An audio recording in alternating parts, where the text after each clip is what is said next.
What's going on, y'all? This is Alexander, and you are plugged into the Nerd Companion.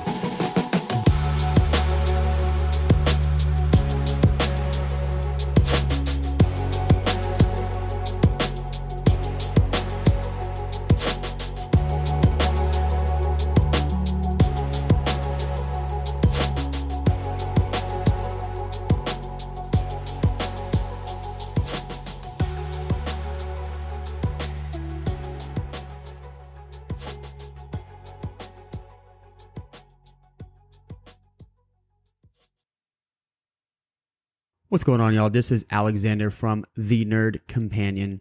You are plugged in for the ClashCast, Money in the Bank 2024, card predictions, and perhaps wild rumors. Before we get started, I do want to go over some housekeeping stuff. If you follow the Nerd Companion on whichever streaming service you have, whether that's Spotify, Apple Podcasts, or Amazon Music, please throw a rating on there. Hit a subscribe. This only makes this podcast grow. It gets me higher in the algorithm with recommendations, and it helps greatly. This is a project that I'm working really hard on all of pretty much a lot of my free time, and hoping to grow this into something big. You could also follow the Instagram page, _nerd_companion. That's where I will do a lot of my posting for the podcast and other stuff that's going on with the Nerd Companion. I try not to put that stuff on my personal accounts, my personal Instagram and my personal Facebook. So if you follow me on the Nerd Companion on Instagram, that would make things a lot easier, as that's where a lot of the updates will be taking place. I try not to put that on my personal accounts. I think it gets a little convoluted, a little weird. I kind of just want to keep it in one spot.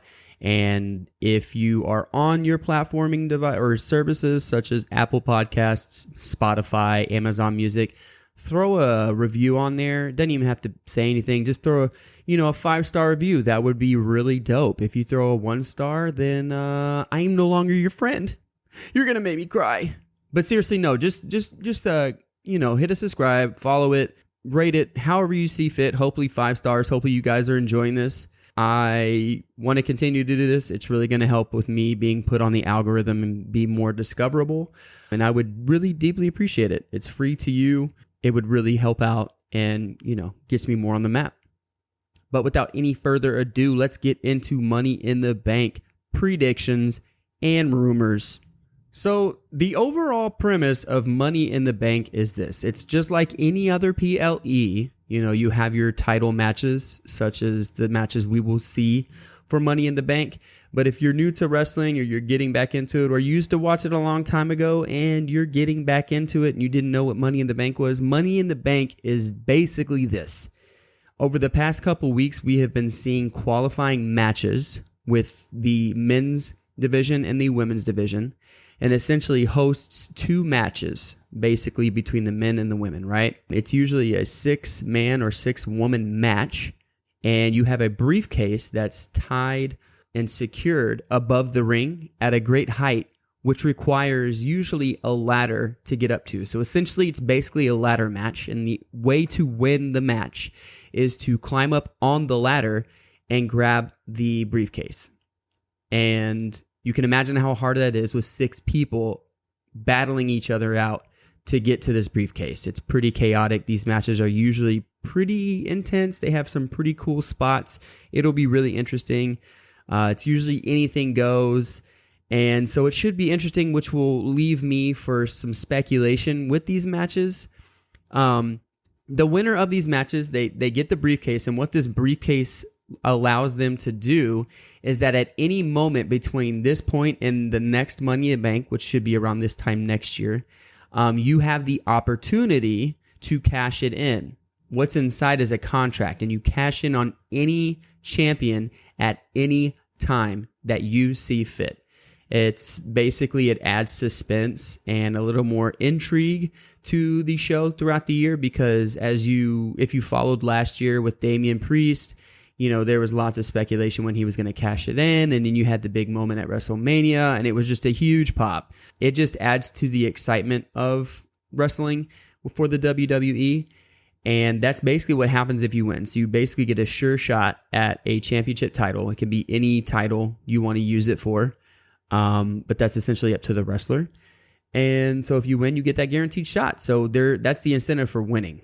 So that's basically the premise of the PLE, but you also get other title matches throughout the night, which we will talk about. The first match that we'll talk about will be the men's Money in the Bank. We have Jey Uso, who over the past couple weeks has been proclamating his victory over the rest of the competitors in this match. We have Carmelo Hayes, Andrade, Chad Gable, L.A. Knight, and Drew McIntyre. So the premise of these Money in the Bank matches, I feel it gives the wrestler the ability, as I've said before, to challenge any champion at any given time. I believe that the Money in the Bank is basically a platform to elevate maybe a lower known or a lesser known wrestler or someone they want to give a push. So keep that in mind when I make my predictions in regards to who will win this match. I'm looking at the competitors here. I don't think McIntyre will win. I don't think that he needs a briefcase. I think he's pretty top tier as it is. It seems like that would be a waste of a story. But I will get into what my thoughts in regards to these wrestlers in the match. I don't think McIntyre will win, and I don't think LA Knight will win. I'm going to say it's going to be Carmelo Hayes that gets Money in the Bank. I know a lot of people are thinking it's going to be Jey Uso. The only reason why I don't think it's going to be Jey Uso, McIntyre, or LA Knight, because those names themselves already are mid to top tier wrestlers, and I don't think that they need the Money in the Bank for a push in the story, if that makes any sense. I wouldn't be surprised if Jey Uso won because they're pushing him pretty hard, but I really don't think McIntyre is going to win at all. He's already top tier. He's feuding with CM Punk. Since I'm bringing CM Punk, I'll go ahead and just say my thought on that. I definitely think that CM Punk will again get involved in this match. I think he's going to screw over McIntyre hard. I think that's basically what's going to happen. I mean, I think they're really trying to build CM Punk and McIntyre feud up for SummerSlam or another event. I think that they're already top tier. I don't think that McIntyre is going to benefit with having this briefcase or this contract to cash in because he's viable for a championship match without it. Am I going to be mad if he wins? No, I just don't think that he needs it for a story or a narrative reason. LA Knight, I'm really confused as to what they're doing with this guy. He is freaking, amazing on the mic. In interviews, he always talks about how he really, ad-libs up there. He shoots from the hip. He spits basically from whatever is being thrown at him, which makes him have that it factor for me. What separates wrestlers from LA Knight from someone like maybe Chad Gable. LA Knight on the mic, his charisma and ability to decimate someone and just completely take over reminds me of the wrestlers that had the it factor in the Attitude Era. He just has the ability to really electrify the area around him. His personality's there. He could be a heel. He could be face. I feel like he could do whatever and really embrace it, and people are just going to fall in line around him because he commands that presence. And he's just such a good character to watch because he's so interesting. I don't know what they're doing with him because he has all of the qualities to be a champion. I'm not sure if they're pushing him with Logan Paul for something in SummerSlam. He's kind of that one that's on the fence that I feel could get it and it could push him forward. But I also feel like Knight doesn't need it. I think him being in the match gives him a spotlight to kind of showcase his ability to wrestle. And it also gives him the opportunity for someone to screw him over. Kind of like with McIntyre to build a feud. And we all know who I'm talking about. I'm talking about Logan Paul. I can see Logan Paul interfering with LA Knight at some point. As we know, this match is a no disqualification. Anything can happen.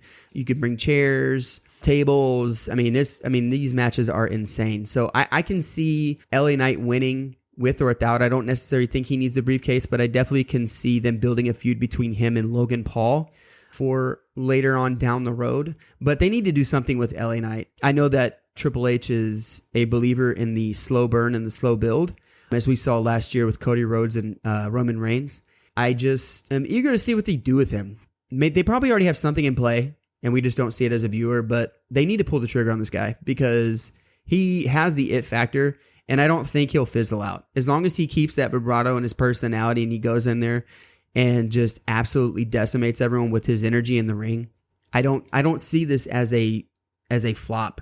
I'm not saying that people are saying that. There has to be some sort of concern because he wasn't necessarily a pushed wrestler. He just kind of was like viral in a sense that he came out, did his thing despite, creative not really giving him a story. And he kind of shoved himself and asserted himself in the spotlight, and people ate it up. So I'm saying, man, give him a belt, man. Give him a match. Let him do it. Let him run with the belt. Do something with this man. So I don't know if he's going to win Money in the Bank. Maybe this is their attempt to do it. Maybe this is going to give him his title shot without necessarily pushing him in a crazy narrative with, creative. But I could fall it either way. Chad Gable, I think, could be viable for a win.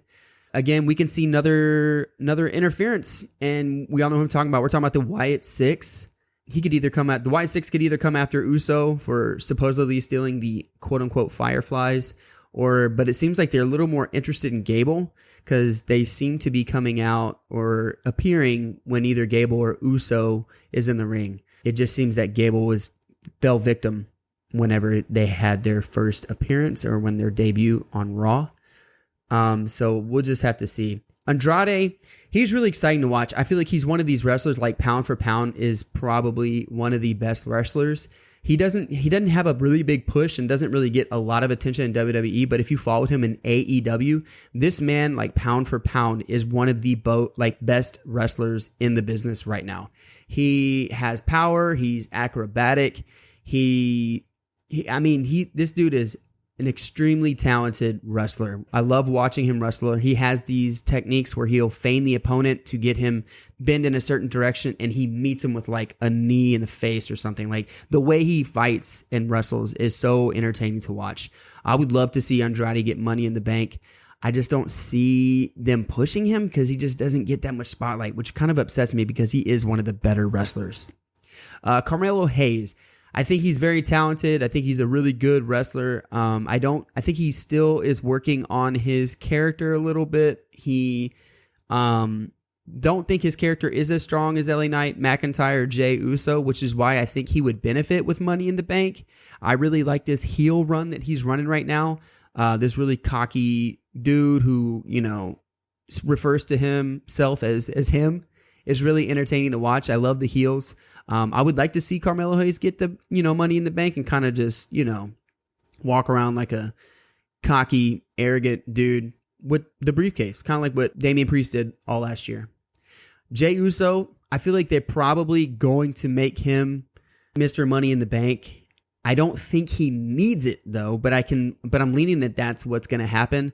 I'm pulling really for Carmelo Hayes. I think Carmelo Hayes is going to be the one that will get it, and I think it will be the biggest surprise, and I think it'll be really good for Carmelo Hayes in regards to a big push, because I definitely think he's really talented.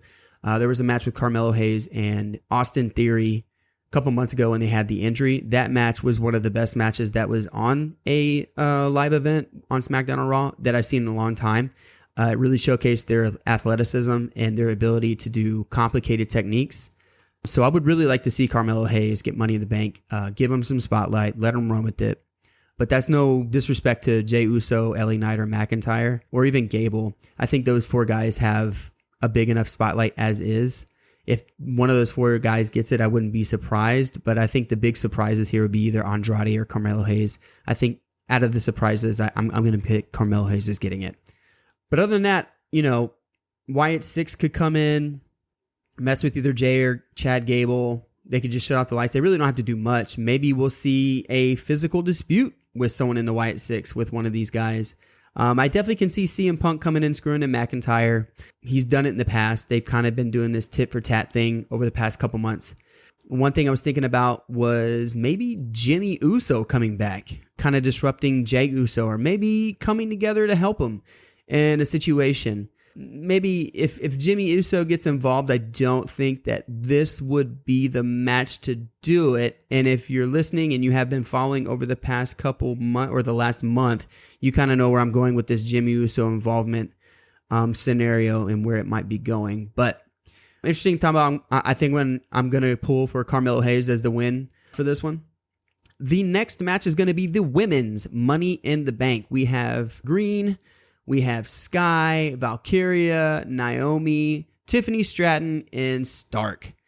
Man, I absolutely love Chelsea Green's character. She's this like annoying girl who just asserts herself in these situations she doesn't really need to be in, and she laughs about it. She's just like a bully. She's really funny. I think she has like one of the it factors as well. I could see her getting it because she definitely has talent and she could definitely run with a push. I definitely believe that she could definitely do that. We have Io Sky. I don't think that she will do it as she's already had a big push, but you know, stranger things have happened. Valkyria, I could definitely see her getting a push as well. She's new. She just got drafted. So I can see her getting a push. But, you know, maybe they might slow burn it and not have her win and, you know, get involved with something down the road. We have Naomi. I feel like she's off and on. She'll get like these weird pushes and then like she'll disappear for a little bit and weird pushes and disappear. So I really don't know what's going to happen with her. I don't feel confident in that choice for her. Zoe Stark is kind of like the same thing, although she's been getting a little bigger push recently, which might lead me to believe that she may be the one to win. If I'm going to gamble on anything, I'm going to pick Tiffany Stratton based off of, you know, the athleticism and some of the big pops of the spots that we see in the ring. Stratton, I feel like, really has it. Her character is really annoying, which makes for a good heel. It makes you just like want to hate, and she does a really good job of doing that. I'm going to pull for Stratton on this one because I feel like she's probably the most exciting one to watch in the ring out of the ones that I named here. I just feel like Stratton is the one that I feel is the most exciting to watch. Interesting rumor that I haven't heard but was thinking about. I've been thinking about Charlotte Flair returning. Maybe we could see something like that return, maybe just as a presence or maybe just coming out after the victory and kind of, you know, making her presence known. I doubt it's going to happen, but just an interesting thought. We are coming close to when she was prospected to be coming back from her injury. So, you know, maybe a little interesting to see her come back. That would be really cool. So with both Money in the Bank matches out of the way, we get into the individual matches that we'll be seeing. That is not a Money in the Bank match. First one we're going to talk about is the Intercontinental Championship match between the champ, Sami Zayn, versus Braun Breaker. This one's interesting to me. If you know anything about Sami Zayn, then you already know his ability to muster up something when everything seems lost in a match. That seems to be his trademark, right? He always pulls something miraculous out of nothing. It's like your classic, it's basically just him pulling through when all odds are against him. And he said that over and over in his promos. He is just so resilient and is able to pull something deep within him that can get him out of these bad situations. And we see that over and over and over with him. And so usually his matches are usually pretty good because it's usually something at the very end that just is just so mind-blowing that leaves you in awe. Then you have Braun Breaker, who is this young wrestler. He's explosive. He doesn't take anything from anyone. And he's like the ultimate hunter, right? Since he's come to Raw, they've been pushing him in these basically, I forget what they call them, like smash matches, mush matches, crush matches. It's basically what they do is it's like a quick 30-second match of him just completely dominating someone and pins them real quick just to kind of showcase how powerful or how good, you know, he is. And so they've been doing this for a couple months with Braun Breaker.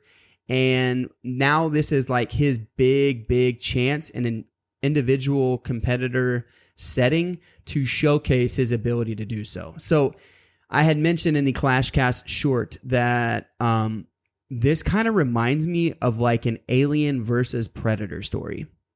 If y'all are not familiar with Alien versus Predator, it was revolved around some comics, but that was made into movies that really didn't do too well.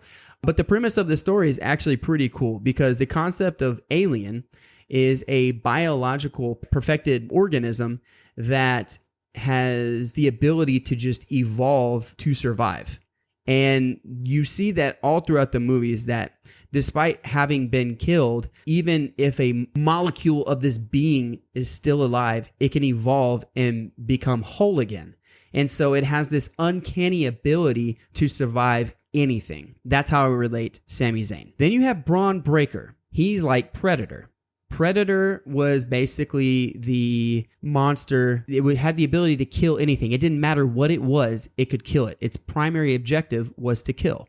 You have the primary objective of the alien, which is to survive and can survive anything. And you have the primary objective of the predator that can kill anything. When these two things meet, there's going to be an explosion. That's essentially what this match is going to be, right? That was the whole premise of Alien versus Predator. Can the predator kill the unkillable thing? Or can the alien survive the one thing that can kill everything? That was the entire premise of Alien versus Predator. And that's essentially what we're going to see here with Braun Breaker and Sami Zayn. Sami Zayn always finds a way to survive everything that he's been through. And Braun Breaker, how they've been pushing him, it has the ability to destroy everything that's put in front of his path. So when we see this match, I really think it's going to be a huge banger, man. It's going to be an explosion. I just can't wait to see Braun Breaker in a singles match that isn't going to end in 30 seconds. Like we're going to see Sami Zayn get absolutely decimated. Absolutely decimated. Which brings me to my prediction that Sami Zayn will win. I think he's going to win. I think that if Braun Breaker takes the IC title, it'll be cool. It'll give him a push. But I think that Sami Zayn's going to win.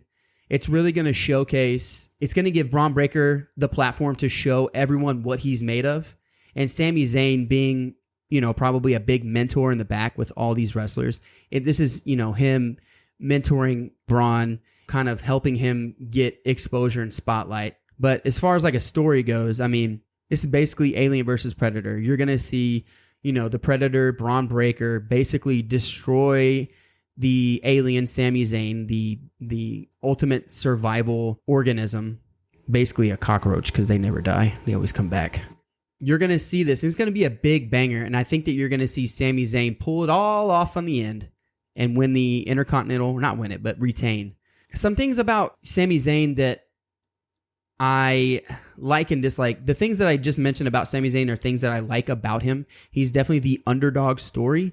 There's something about his character he's kind of goofy to me, but I think that's just who he is, and I think it's kind of growing on me. But, when I first got back into wrestling last year, I caught it in the middle of him being the honorary Uce, and I haven't seen anything about him before, so that kind of characteristic or his character flaws, it kind of like bothered me. But seeing, this is just who he is, it's growing on me. But Braun Breaker, I think, has the potential to be absolutely extraordinary in this game. He's kind of tacky to me. And I'm not talking about his ability in the ring. I'm talking about more or less his character and his, like, who he is. From his theme song entrance that coincidentally sounds a lot like dan dan dum dum dum dan dam dan dam dum dum dum dan dam. Just every time it comes on, I'm like, you take a mortal man and put him in control. Bam, bam, bam, ba-da-da-da. Yeah, but you know where I'm going with that. It's just kind of like a tacky, like early 90s metal song. And then he's just kind of like, I don't know, he just says goofy things. He's just not convincing to me. The only thing that convinces me is his absolute predatorial instincts in the ring. Like, he's an absolute monster. Absolute monster. He's explosive. He reminds me a lot like Goldberg when he first came in, just really explosive and just decimates everything in his path. I think he has a very bright future, even if he loses, which I think he will in this match. This is just the beginning. This is going to get him spotlight, and that's kind of my prediction on this match. I think Sami Zayn's going to win. Let rats through the streets.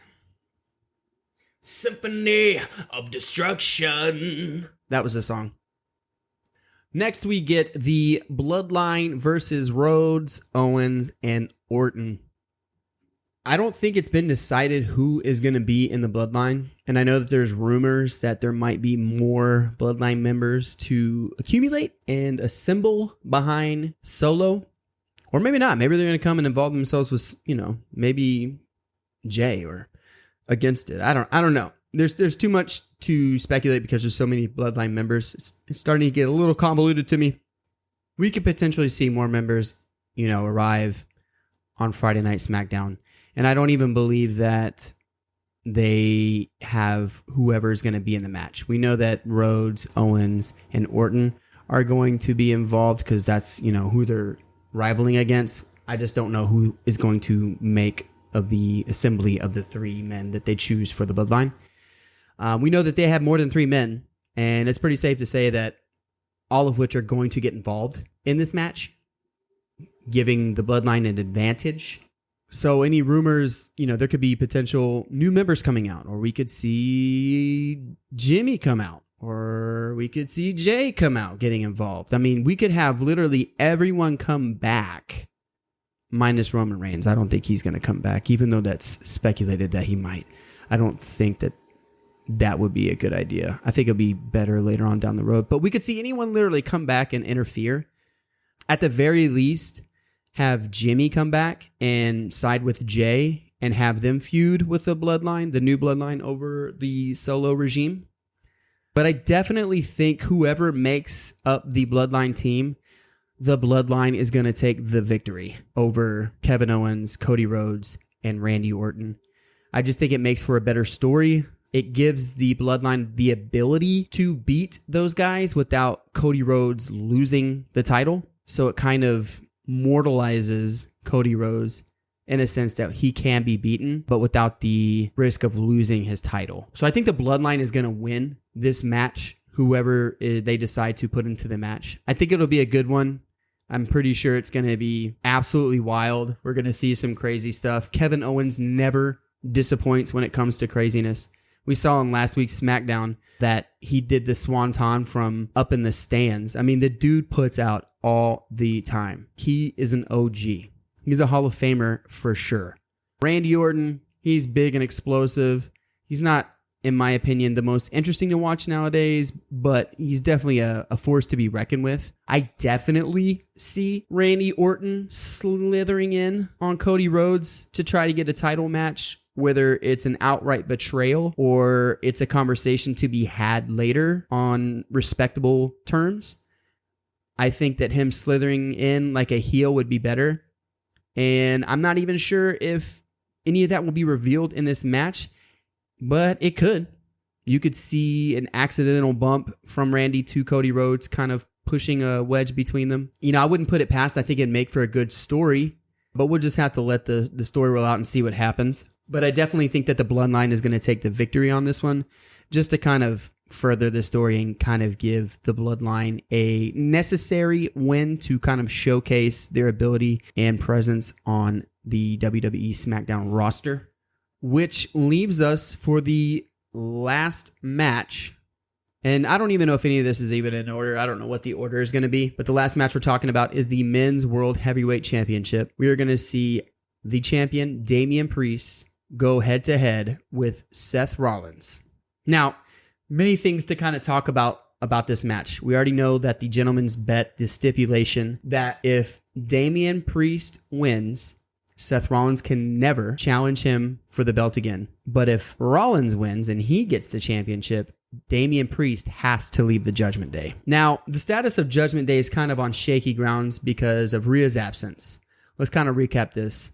Liv Morgan injures Rhea. Rhea leaves on this medical hiatus. Damian Priest, the remaining champion, after the loss of their title belts, is the only one that's there. He's kind of focused on his own agenda, maintain status quo with the championship belt, making sure that it's as prestigious as it was left when Rollins and McIntyre left it there in the ring in WrestleMania. So he's kind of been focused on himself, kind of forgotten about his boy Finn Balor. And we see that Liv Morgan's kind of wedging her way in there. We see this relationship off and on with Daddy Dom and Liv Morgan. Dominic Mysterio is, more of a man now because he's got that mustache.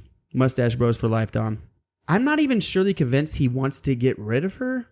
I think he's being pressured. And that's kind of the character that he's in. He's kind of like this impressionable character, like little brother kind of character. Older brother's telling him to handle the situation because Liv's presence is being a disturbance in the force.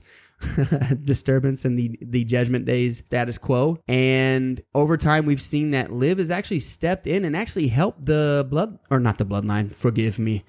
Judgment Day basically make claim to other championships.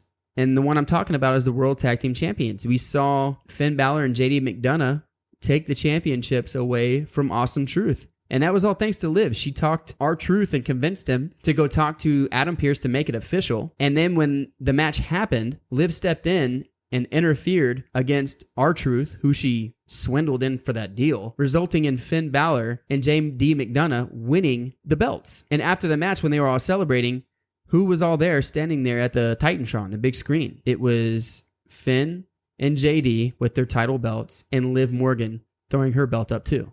It's almost as if Rhea has been replaced. They're all forgetting about Rhea Ripley, except for DP, Damian Priest. You have this discord happening, and it's kind of been happening for a little bit, but it's all crescendoing to this moment. And I'm not sure if this is the moment, but the moment is coming that the Judgment Day will see a severance, or it might just break up completely. We might just see a new Judgment Day. But it seems Priest's exit is inevitable, because he's really focused on his championship. And I don't think anyone else is happy about it, especially Balor. He voiced that he's changed since becoming champion. But with greater power, greater responsibility, man. And I guess you'll see, Finn Balor, that responsibility is going to come back. It's almost as if you forgot whenever you lost your championship. But regardless, the match I feel like is going to be good. And the stipulations make it interesting. I don't really understand Rollins is like, oh, well, I'll never challenge you for the belt again. I don't think anyone is going to care if he challenges him again. It just seems like it would be like a rehash. It doesn't seem very interesting. The only interesting thing is that if Priest leaves the Judgment Day, I don't see Rollins winning. You know what I mean? I think this will be a way to push Priest. I don't think Rollins, this is all behind the curtain now, real life. I don't think that Rollins even needs to get the belt right now, because I'm sure his knee still needs to recover. I think he's there for narrative pushes and to kind of make things interesting. But in regard to Priest, I think he's going to retain the title, which will result in Rollins not being able to challenge him again, which I don't think is an issue, because I don't think anyone wants to watch a rehash or rewatch or a rerun of the same situation again, a match that we've seen before. But I think that Priest will leave anyway, whether that be that night or soon after. Potentially, we could see Rhea Ripley return that night. Let's say Priest retains and he comes back and Liv Morgan is there. We could see Rhea come back and basically dominate everything. You know what I mean? I'm not sure what her injury timeline looks like, what her physical therapy timeline looks like, if she's even medically cleared to go. I'm sure if she's cleared to come back, they're not going to release that data to anyone saying that she's medically cleared just so they can have a big pop. Will it be a pleasant surprise if Rhea comes back and, sees the wake that she has caused after her absence or not? But either way, I think it'll be awesome to see Rhea come back. I don't think she will, but there's always a possibility. You never know. You can never say never in wrestling. Will the Judgment Day break up? Maybe not that night, but it's coming. It's been crescendoing for a while. And whether it's Saturday or 3 weeks after, we're really going to start seeing divides. And I think it'll be interesting to see Finn Balor and Damian Priest feud in the future. I think that'll make for a good story as well. We already know the inevitable Rhea Ripley and Liv Morgan feud that's going to be happening. And I'm really excited to see Daddy Dom get a big push out of all this. He's so very interesting to watch in the ring. He has a lot of room to grow, I believe, as well. But he's brand new to this. He has like another 20 years to be doing this. And already he was the workhorse of last year's agenda in regards to how many wrestling matches he participated in. So I think he's ready to get some sort of solo push. But we'll see. I think Priest will take, Rollins will lose, and Priest will remain, or at least have the option to decide for himself if he wants to leave or stay with the Judgment Day. I definitely think the Judgment Day will be a Judgment Day without him. I just don't know what that would look like for Priest, if that will change his gimmick, will it change his look, like what that will look like for him, if he even leaves. But so that basically it for the card. If there's anything that I could ask of anyone that's listening to this, please go on to Instagram, follow _nerd_companion. Follow there for updates.